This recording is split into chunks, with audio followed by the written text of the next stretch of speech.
Welcome to the Craft of Coaching podcast, where we dive into what it truly takes to become a skilled, confident life coach. I'm your host, Kate, head of the CLCC, or Certified Life Coach Collective, an ICF-Accredited Level 1 coach training program.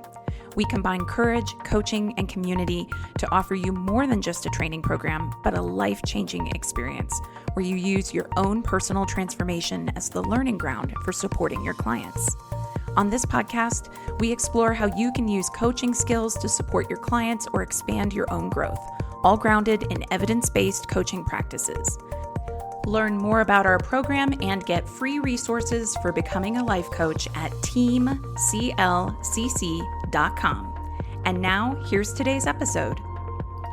I was really excited to bring on today's guest because she and I started coaching at around the same time. And she is someone who has actually changed her business name, totally rebranded, gone in different direction. And I think that when I train coaches through the Courageous Living Coach certification, one of the biggest things that I notice is that there is a fear around marketing that comes up from a place of, I need to figure out the brand, the name, the whole system, all of that, because I can't change it later. Once people know me as one thing, they're not going to feel like they can know me as another thing, or it's going to be really hard, or, all of that. And so that is why I invited Michelle Ward. So Michelle Ward is a business coach-sultant, and she says, yep, she made up that term and is sticking with it, and CEO of Hello Business. Since 2008, she's guided her clients to discover, launch, and grow their dream businesses. You may have seen or heard her in New York Magazine, the New York Post, the Huffington Post, Etsy, Newsweek, Freelancers Union, USA Today, Forbes Top 100 Websites for Your Career List, Joyful Marketing, Real Talk Radio, Profit Power Pursuit, The Tiffany Hahn Show, or hundreds of other media outlets. She's also the teacher of Create Your Dream Career and Ditch Your Day Job, which were watched by tens of thousands of people on Creative Live. And when she is not coaching, teaching, or speaking, she can be found performing in musicals. How's that for life balance? Watching her kiddo play ice hockey. Again, how's that for life balance? Or sitcom binging with her husband. Again, how's that for life balance? And she's at O as in OH, like, oh, okay. OH. hellobusiness.com, and you can go to ohhellobusiness.com/freebies to get some great business resources that I definitely would recommend. So as I said, Michelle and I, we started out as coaches at around the same time. And if any of you who have been listening to this podcast have considered making some kind of a business pivot, changing what you call yourself, changing the audience of clientele that you work with, but you felt like, I don't know, can I do it? We're going to get into that today. So very excited to have Michelle Ward here on the Craft of Coaching podcast. Let's get into it. Michelle Ward, who I still always think of as the When I Grow Up Coach. Yep, on that today. But I still wait to hear it. Her business has changed, and that's one of the reasons I wanted to have you on the podcast, because as somebody who runs a coaching training program, works with a lot of coaches, we give the coaches that we train, business and marketing development resources, and a lot of coaches get really stuck around feeling like I have to pick the thing and the brand and the tagline or elevator pitch because it's going to be so hard or impossible to change it later. And I love getting to talk to coaches who I've known since we were little baby coaches more than a decade ago. And like our businesses have changed and look different than we thought they would. So if you would play a little coaching Mad Libs game with me. Sure. When you first started coaching, you thought you'd be doing blank every day. You do some of that. And now you also spend your time on blank. And you help people struggling with blank to learn how to blankety blank. And for anyone who listens to this episode, I'm doing a couple of different interviews with coaches where I've been doing this Mad Libs style. And I feel like any coach listening to this, write all that down and do the Mad Libs style, because like it's a succinct way of saying kind of, hi, here's what I do. And that's Yeah. really what I'm trying to model here. Yeah. Yeah. Yeah. I love this. And I also do like kind of a Mad Libs things to help people with their elevator pitches. So I'm very pro Mad Libs.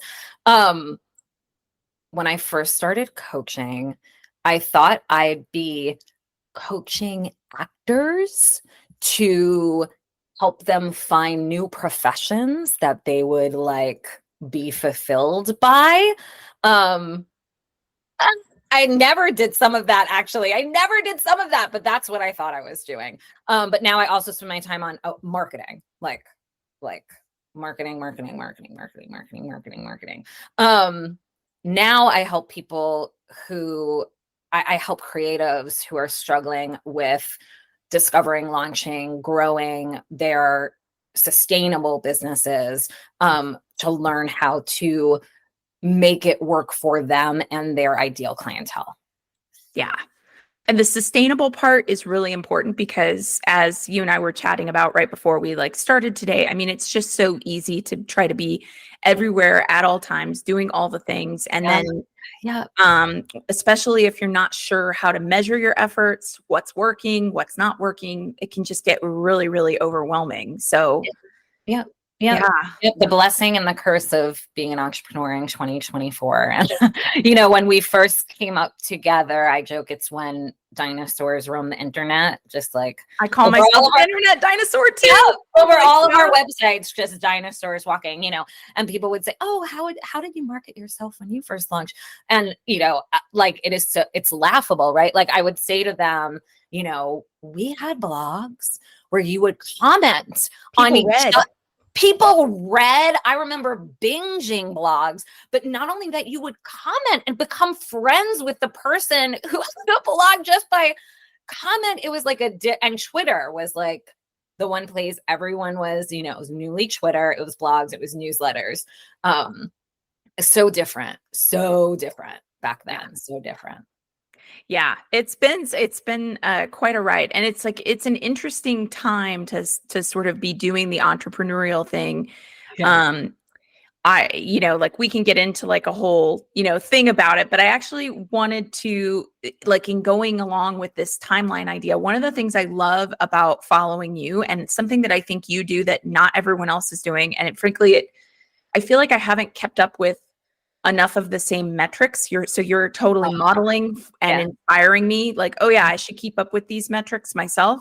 Yeah. But one of the things that you do is you actually do throwbacks. You throw back to when you first started and said, this will be a full-time gig. Recently on LinkedIn, you've been doing like a lot of transparency around like, here's what my launching process looks like. Here's how many emails I've sent to get this kind of result, which I love all of that. Yeah.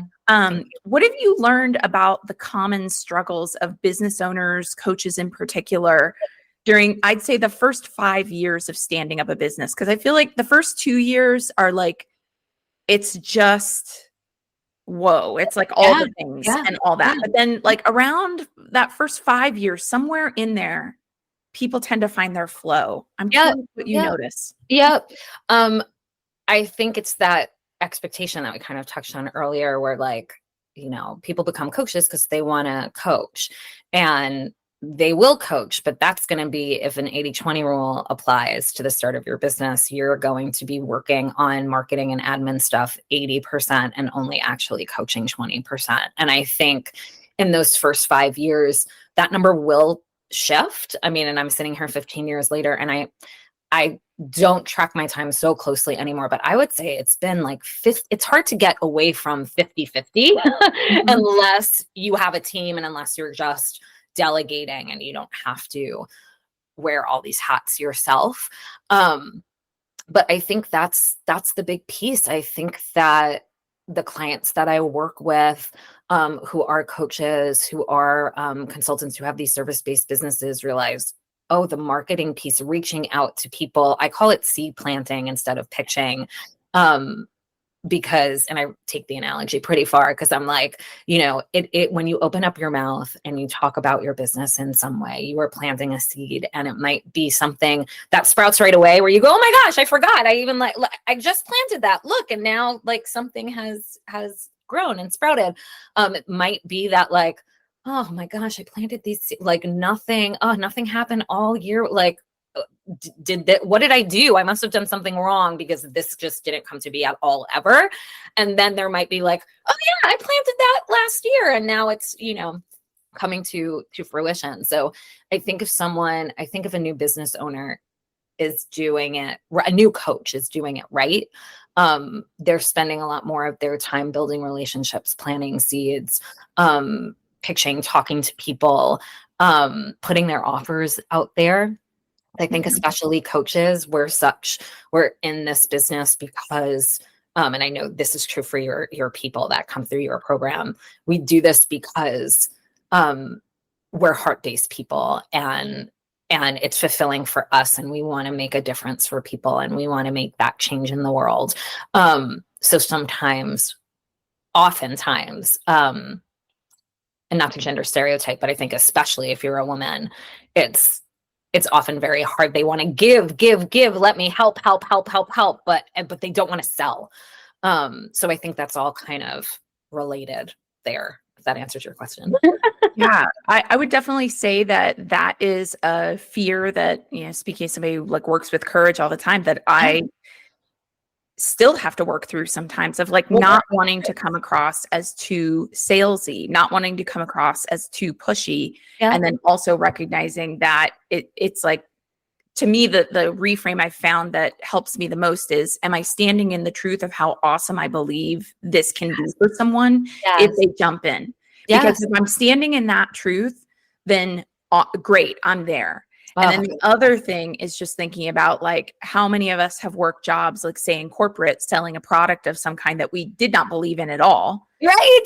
And we show up to the meetings and we're like, hey, everybody, how's your Monday? And we're like, yeah, and we're that person for like some product we don't believe in at all. And I try to remind myself, like, if I believe in it, why wouldn't I be? Yes. Like, actually, I think this is really profound. Yes, I'm so with you. I'm kind of in a parallel guidance that I give my clients too, and myself.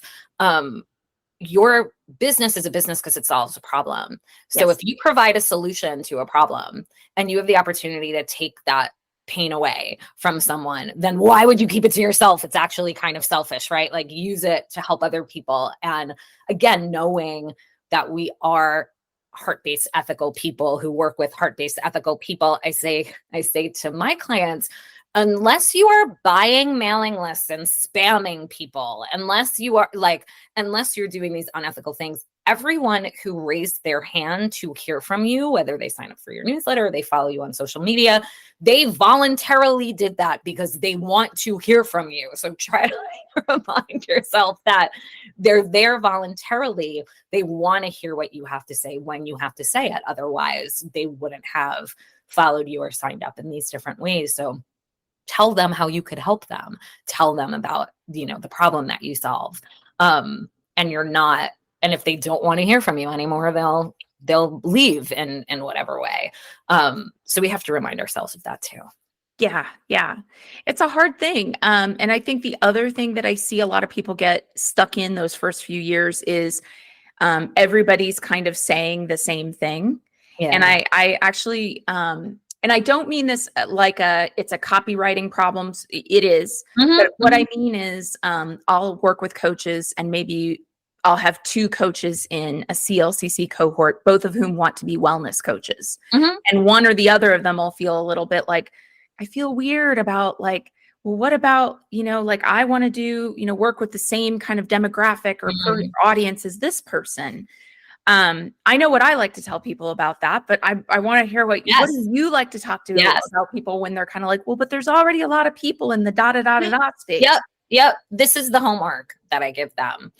Take the title that you have, or kind of business wellness coach, and put it in Google and open up every different website that comes up on the first page. Open up all those different websites in a new tab and go through those websites. Look at the branding, look at the offers, look at the person's story, look at how they're marketing.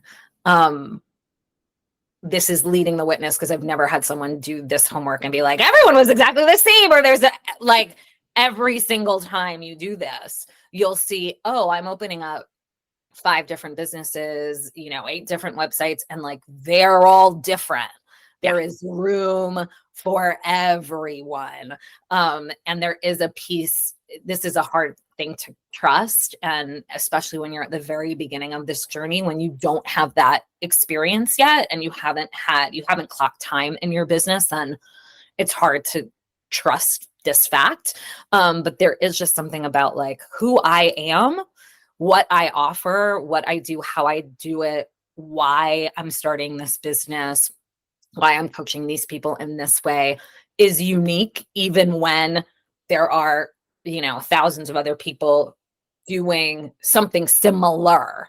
Mm-hmm. It's never going to be the same. It's never going to be the same, nor should it. And it's just, you have to trust that you are a unique snowflake in a lot of ways. And as long as you stay true to who you are and put that out there in a way that makes you comfortable and comes across in your messaging and your branding, then like chef's kiss, you'll be great. It'll be great.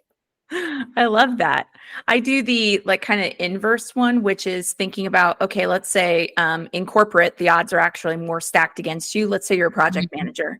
There's like 50 bajillion project managers. Oh, yeah. And an organization usually only needs one. Right. Like in a way, like the odds are more stacked against you to be a successful project manager in corporate than they are to be a coach in the niche you want to be in. That's going to bring in, say, 15, 20 clients. Yes. And, yeah. But when I was thinking of your example, I was thinking like, it's also the flavor that people bring, because there are people, I can just speak to kind of the psychology of courage space. There are people who are very cognitive behavioral in their approach. There are people who are very tough love in their approach. I would say my approach is very much a mix of like somatic, like it's your way of being in the body, but combined with this kind of discipline of like, look, the data says like you are not going to be able to step into your most courageous self if you don't have some of your shit together around your health or your finances. Like it's just, this is reality, and not everybody likes to even go in that direction. Yeah. I'm absolutely with you. So how have you, because your business has shifted, I wonder if you would share a little bit about how your business shifted. We kind of alluded to it at the beginning with When I Grow Up Coach, what it is now, and how did you learn skills and grow your craft to actually make that kind of a change? Ooh, these are great questions. So I started as the When I Grow Up Coach. I was the When I Grow Up Coach from 2008 when I started my business through January of 2022. So that was a long stretch. I started as a career coach for creatives. I basically became the coach that I needed at the time and had trouble finding when I was pursuing acting and musical theater as my career. And I realized in my late 20s, I still love performing, but I didn't love the business of show business. And I wanted to find something that I would be passionate about and enjoy. It didn't feel acceptable for me to spend the next 40 years of my career before retirement doing something that wasn't fulfilling to me. And so I couldn't find that person that really understood creatives. I read What Color's Your Parachute and like threw it across the room after the third exercise. And so I really thought I'd be working with actors. But I just couldn't reach them at the right moment. And I wound up, thankfully, being a career coach for creatives who really wanted more creativity in their career. I kind of got, had a meeting with someone who ran like Etsy education, and I was, all these Etsy sellers, and it was so cool and great. And I went, oh, this isn't what I thought. I thought I was going to help people get out of acting into a different thing, but this is better. I like this a lot better. So it really was more career coaching. Let me help you find that career that's going to feel exciting, valuable to you. And after a few years of that, I realized I was working with either people who wanted to be business owners or people who were already business owners. And I went, oh, I think I'm a business coach for creative people. And that was really solidified probably in like 2012-ish, just 12-ish. So it was probably 4 or 5 years in. So I had those kind of pivots just in the first few years, but I kept the name, I kept the moniker. And it was really about, let me help you discover, launch, grow your business. And in 2020, I had a banner year financially, wonderful year for my company, but I was running, I think, 5 or 6 group programs and then doing one-on-one sessions. And it was just not sustainable at all. And I thought, how could I simplify this? I need to clear the decks. And I decided to go all in on a program that I had been running since 2018 called 90-Day Business Launch. And I went, okay, this is all I'm going to offer. And I went from being the When I Grow Up coach to just the founder of 90-Day Business Launch. And I was going to help creatives specifically just launch their businesses. And it didn't work. It didn't work in the time frame that I needed it to work financially. When you're self-funded and you don't have runway and you don't have, investors and all of that, I just couldn't financially make it work. So about a year or so later, maybe a year and change, I said, I want to go back to the Discover, Launch, Grow buckets, for lack of a better word, that I used to have. And it doesn't make any sense to call this a 90-day business launch. And so as of last August, I renamed the business Hello Business. So there's been a lot of changes, and I don't regret any of them. And, being an entrepreneur, especially I think in the coaching industry, is just about constant and consistent experimentation, Yes. Evolution, and continuing to just find the middle of that Venn diagram between what do I want, what works for me, how do I want to work with people, and that other part of the Venn diagram that is, what do I think my ideal clientele want, and let's figure out the middle of this. I don't know if I answered all the questions that you asked me there, but follow up. I'm actually curious, how do you differentiate? Because I'm sure, we've talked about this thing of early on business owners feeling like they have to get it right. Yeah. So you're going to iterate. Yep. And you have to figure out some way of separating the idea that actually is your true north from the idea that's just kind of like the throat clearing, so to speak. Yeah. Really get down to it. And I'm curious for you personally, how did you figure out, or what were the signs to you of it's time to pivot this direction? Oops, nope, you turn back because it's actually, that was not the direction for me. Yeah.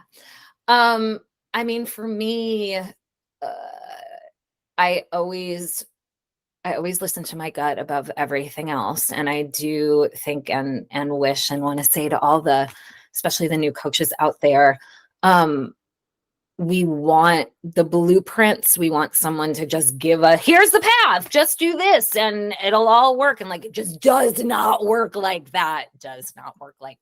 Okay, everybody, you heard it here from Michelle. Please. There's no 5-step path. No.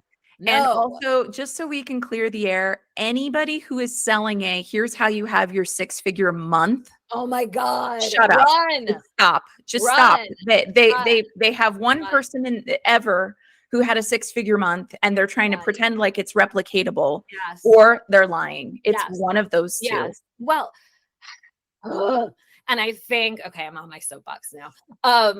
Go there. All right. And I will go there. And because I'm a creative, multi-passionate person who prioritizes ethical behavior, and I want to conduct myself in a way that makes me proud, and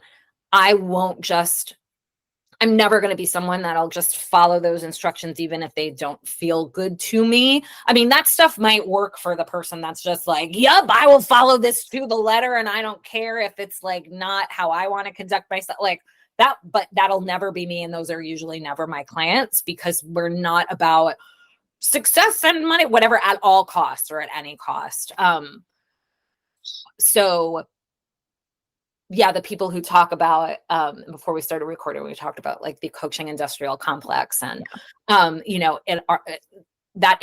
those are the people who say, yep, just follow these 5 things and you'll make, 6 figures in 6 minutes. Or I can't, I want them all to go away.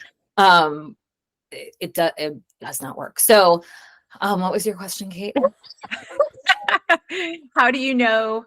How did I know to pivot? How did I know to pivot? How to pivot? And you were talking about, really believing, going with your gut. Yeah. So I think, back in 2020, when I had this banner year financially, but like emotionally, I was just barely holding it together, because I was just so overwhelmed by all of my offerings and everything I was doing. That was that piece of, I cannot sustain this amount of programs, this amount of clients, blah, blah, blah, with what I'm doing right now. And how can I simplify? What would I want to amplify? What's been working well? And in that moment, it was like 90-day business launch had been this hit since I started it 2+ years earlier. And I was like, that is what people want. I felt like it was my unique kind of niche in the market, because there are a lot of business coaches that are really all about marketing, but I think there's very few that do the beginner pieces. And so I thought that was kind of a unique place for me. And I realized that obviously when I was going to niche down that much, being the one I grew up coach kind of didn't make any sense, but it was really solidified around that time when I had a former client send me an email with an introduction to one of their friends as a referral, and saying, oh, my friend said, I don't know what I want to be when I grow up. And I was like, you have to meet my former coach. And I was like, but I don't do that anymore. So I went, this needs to shift. And so that's when I went all in a 90-day business launch.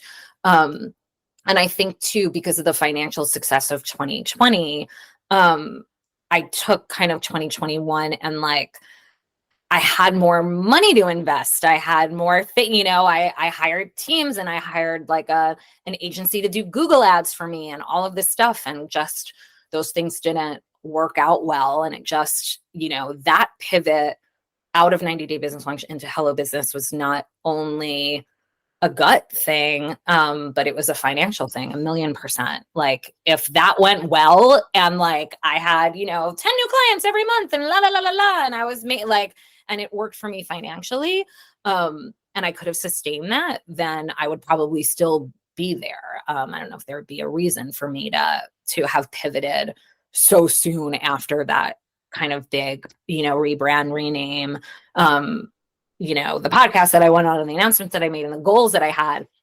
I think if I had more runway, then I might have gotten there, but I just didn't in the amount of time. So that was a more of a financial piece of I need to bring in more money. How am I doing this? And it did, there was a point, most of last year, I was just really, I don't want to say, I'm trying to find the right word, not detached, maybe depressed. I did have, high functioning depression for sure, which I never really experienced before. I was just so disconnected, maybe that's the better word, from my business. I always love my clients. I love my client work, but everything else, I was like, I don't want to market. I don't want to do this. I don't want dragging my feet. And that is just not me, has never been me. And I think refreshing things, going into Hello Business, kind of reinvigorated things for me. So that's how I know now too. It was a better move, and financially things have been better for me, having multiple offers and multiple streams of income, even though it's not financially how it was back in 2020 and 2021. It is an interesting thing. 2020 was also a huge year for me financially. And the reason I actually think about that being interesting, that both of us had such a great year is just think about how often people want to get into entrepreneurship, but they're like, it's not the right time. Yep. Yeah.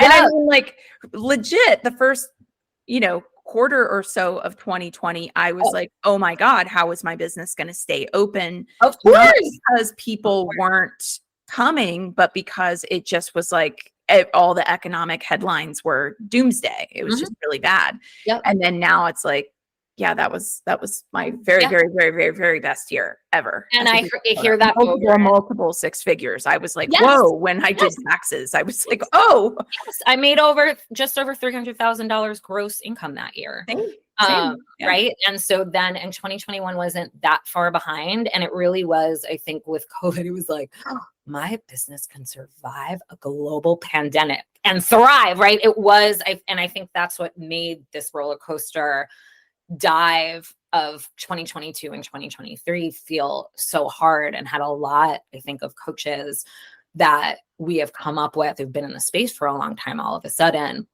they're stepping back, or they're doing jumps, or they're selling, or they're whatever. And an FYI to your people listening, that I have a free series called The State of Our Businesses, Why Everything Feels Hard and What to Do About It, that I know is helpful, not just for more seasoned entrepreneurs like us who did see those ups and downs, but for new entrepreneurs, especially coaches and those of us in the service-based businesses. That's mostly who I have as my audience, to just hear about it, what is different right now, and what hasn't been working lately, and what are we doing about it. And so I have 2 more live calls scheduled that are coming up, and I don't know when this is going to air. I always forget to ask, but it doesn't matter, because I'm going to keep it just on my freebies page as something someone can sign up for and get recordings for at any time.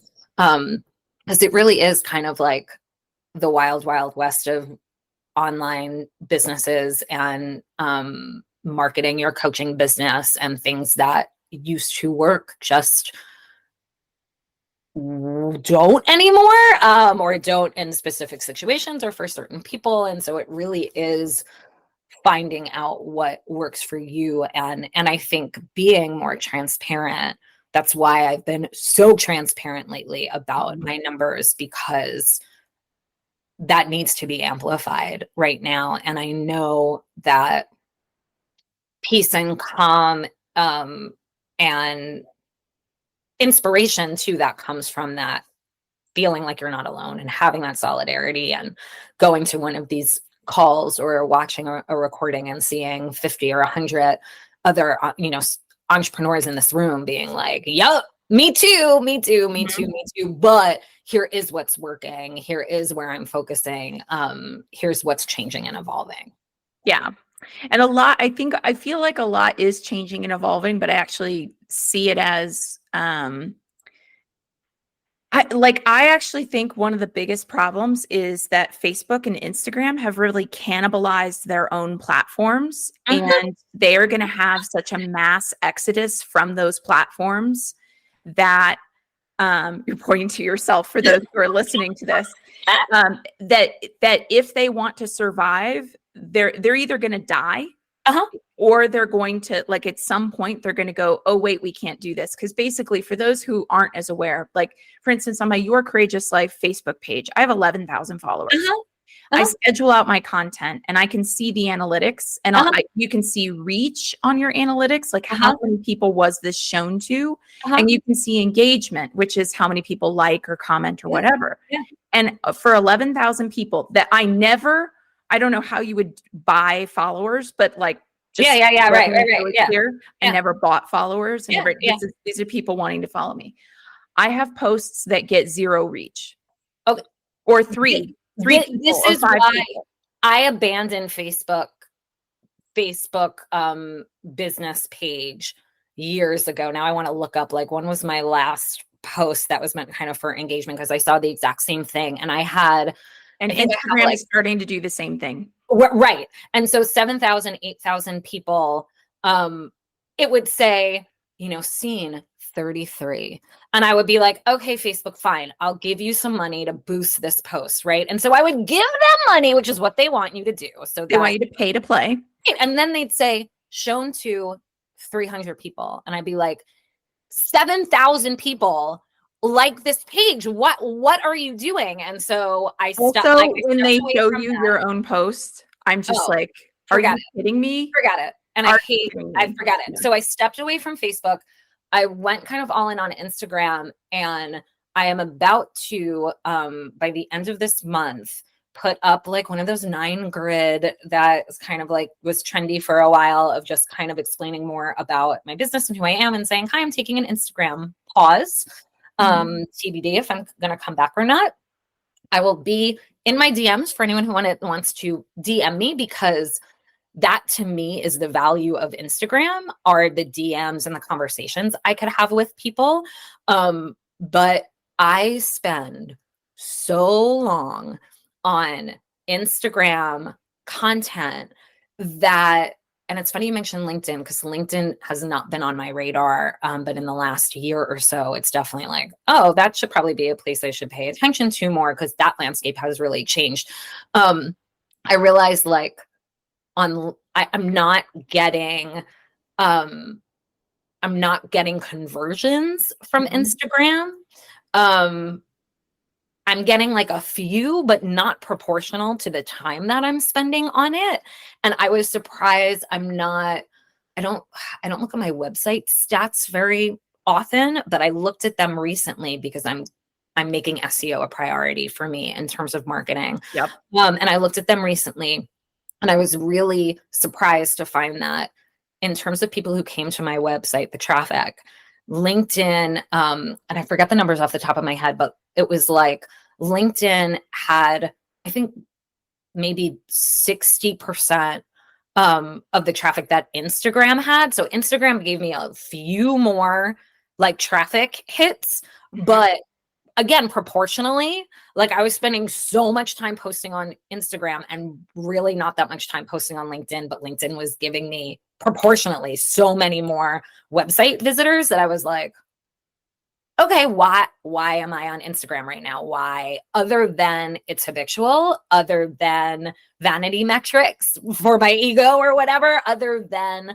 and I do think there's something to be said sometimes for social media as coaches, where especially if you're working with people on very vulnerable things for them, social media can be a really good, like, this is who I am. This is what it's like to work with me, to just get people kind of into your world, learning about you and having more insight into what it would be like to work with you. And so in a way, social media can be more of that kind of portfolio, for lack of a better word. But for coaches, people in service-based businesses, like, it's not like the shopping feature on Instagram where, I want a new, I don't know, planner, and I'm doing like a search for, planners and finding a planner that I like and buying it. Like, that's not what's happening for those of us in service-based industries usually. So I am about to do that experiment of like, let's put up this 9-grid, let's keep it up for 3 months, and let's just see what kind of effect it has on my business, if anything. And I'm putting my attention on SEO and email marketing, which is the only thing that has been consistent since 2000. What's the one thing I'm still doing? Email marketing. Yeah. And having that be doing more of the marketing heavy lifting for me. Yeah. Yeah. I mean, and so just to like clarify for everybody what we mean by SEO, just in case there are people who are new, is search engine optimization. It's where you take certain key phrases that you want to rank for. So let's use the example of a career coach, something that someone might go onto Google to search for if they are struggling with their career is like, how can I change careers in midlife? Yep. So if you're a career coach and you want to work with people who are changing careers after 10, 15 years in one industry to go to another role, you need to have some kind of blog post on your website that is how to change career, literally titled, how to change careers in midlife. Yeah. It could be a video, it can be a blog post, it could be, whatever, but you need something that's going to help you to rank for that. You need to use that that hashtag, when you're posting on social, things like that. Yeah. Speaking of all the things you're talking about, SEO, has always been something that I've prioritized, with like podcast episodes, especially. Yeah. And then LinkedIn, I feel like, is what Facebook was in its good days before. Yes. Everybody started just like arguing all the time. Yep. I think I see that too. And I do think LinkedIn, I used to only recommend it for my clients who were either B2B, like business to business, where they were looking to work with other business owners, other companies, or career coaches, where I would say, oh, the people who are looking for new jobs are probably on LinkedIn. But other than that, I would tell all my other clients, LinkedIn is not the place for you. You don't have to worry about it. And now I'm absolutely not saying that anymore, because it is a very kind of different place. And I think building up your expertise and being able to engage there, there is, I think, a certain type of person that's just on there now as for social media purposes and for networking and connection. But I'm also hoping, like, I realized my profile needs some help. Like I need those sorts of pieces too. I don't have a lot of I have a trillion testimonials on my website, but testimonials related to me as a coach or a speaker or anything in the last 15 years are like very sparse. So building up those sorts of things feels like a much better use of my time, and it's going to give me a better return on my investment than just posting to the void, which I feel like is what Instagram is, and is what I feel like TikTok kind of is too. Oh, really? TikTok, I'm having a good time with. I'm on TikTok personally all the time. I love TikTok. But I haven't had any content like go viral or get me clients or la la la la la. So, I might go back to just like, if I stop thinking about, if I'm not posting on Instagram, that was always a thing. Like I need reels on Instagram, and then I might as well just post them on TikTok. But if I just want to create fun stuff or go back to, there's part of me that just wants to go back to not being so strategic about my content and my posting, and just being more of like, hey, what if I just like do a silly reel when I want, or go on TikTok and talk about, the musical theater casting I made up in my brain for, the next iteration of Sondheim musicals that I want to see, just like something that has nothing to do with coaching, but is just like, gets me back. Same thing, my email newsletter. It's always like, this is a how-to post on how to do this. And now this is a sales post. And now this is a launch post. And this is, what if I just like sent an email and I just had something to say, and let's see what that happens. So, I think there is that connection, and what I have noticed too, unfortunately, is people are not used to right now in 2024 in sales situations being treated like a human. Really? Interesting. Oh my gosh. Wow. I'm getting on consult calls. I really appreciate multiple people verbally saying, thank you so much for not doing a hard sell with me. Thank you so much for giving me time to make this decision. I'm getting people in Instagram DMs where, I don't have a bot posting for me. I have like a couple times a week, I look to see who followed me. And if it's someone that I feel like I want to engage with that isn't a bot or someone that I think is trying to sell to me, I'll follow them back, and I'll just, give them a DM. Hey, thanks for the follow. And I followed you back, and I'll, remark on something on their profile, or did you want to start a business this year? How is business going for you? And most of the people I don't hear back from, but when I do hear back from people, it can often be just the start of a really great conversation. And I've had multiple people be like, thank you for not putting me in a funnel after I talk to you. Thank you for not, and I'm just like, what? And so there is this relationship-based, people first marketing technique, and I'll just put that in quotes, because I don't do this I do this because it feels good to me as a person to treat other people as people. And I'm selfishly in this business because I'm a relationship builder more than anything. It's really important to me. But I just feel like I want to get the point across out there that I would imagine the coaches that follow you in your program are looking at these marketing gurus that are probably part of the coaching industrial complex that are saying, you have to be on social media. You have to do 10 reels a day. You have to, spend your entire life savings on ads. You have to do these certain things. When really, you do not need to be on social media at all. You don't have to have funnels. You don't have to have, things that, don't sit well with you. There are other things that work, like treating people like humans.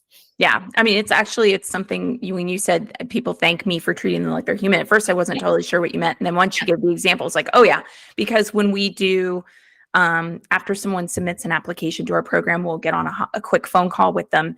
And then it's like, you can go ahead and decide. I've heard of coaching programs where it's like, they're actually trying to close a sale, quote unquote, right there and take your credit card number over the phone. Yes. And it's just like, yes.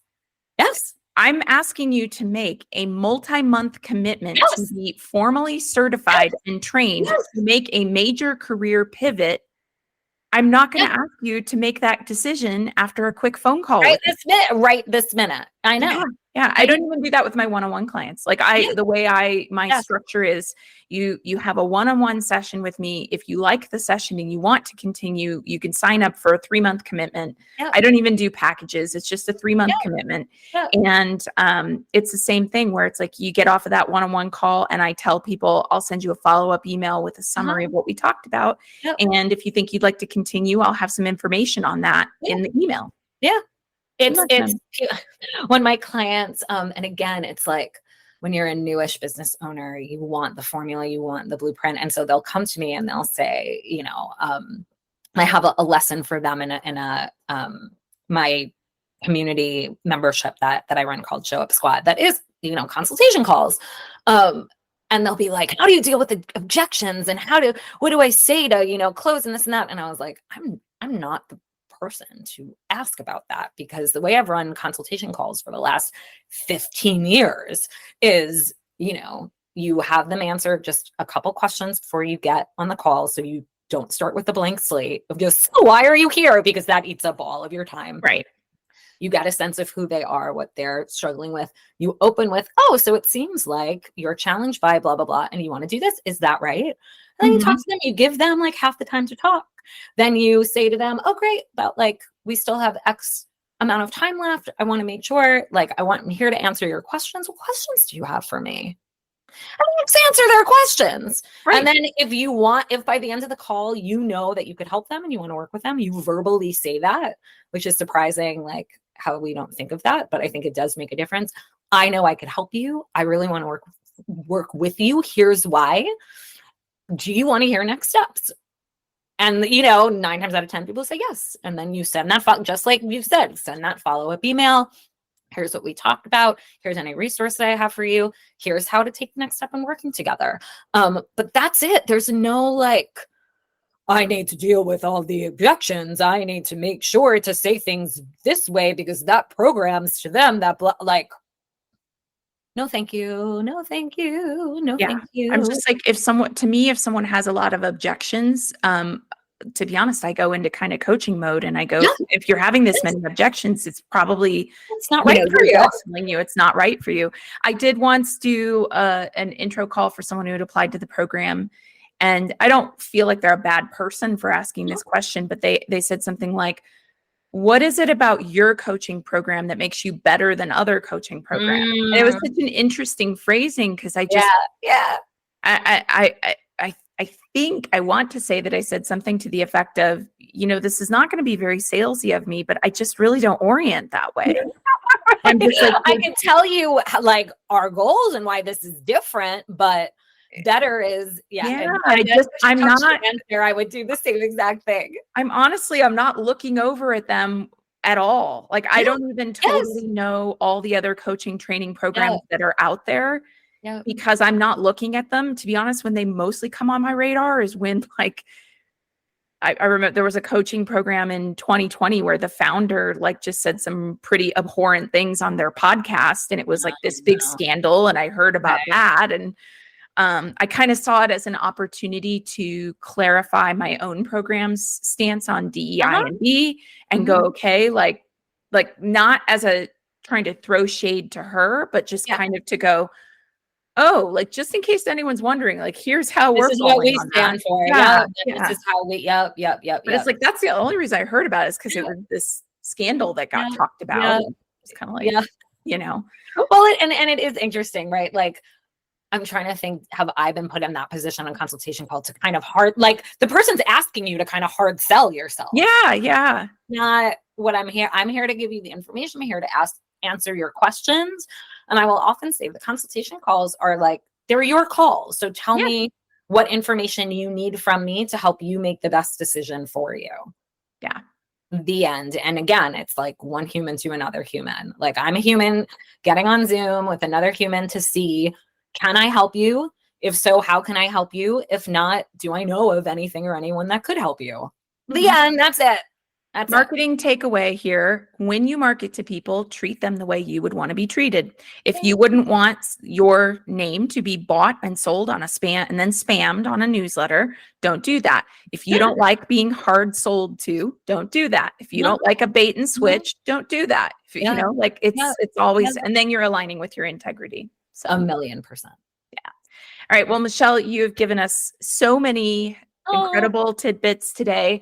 Where should people go to find out more about you and all that you offer and get all this help around? It sounds like refining your message and like getting your business out there and knowing how to rock a consultation call. Yes. Just go to ohhellobusiness.com. Especially the freebies page. There's a lot there, and I'm just continuing to build that page out.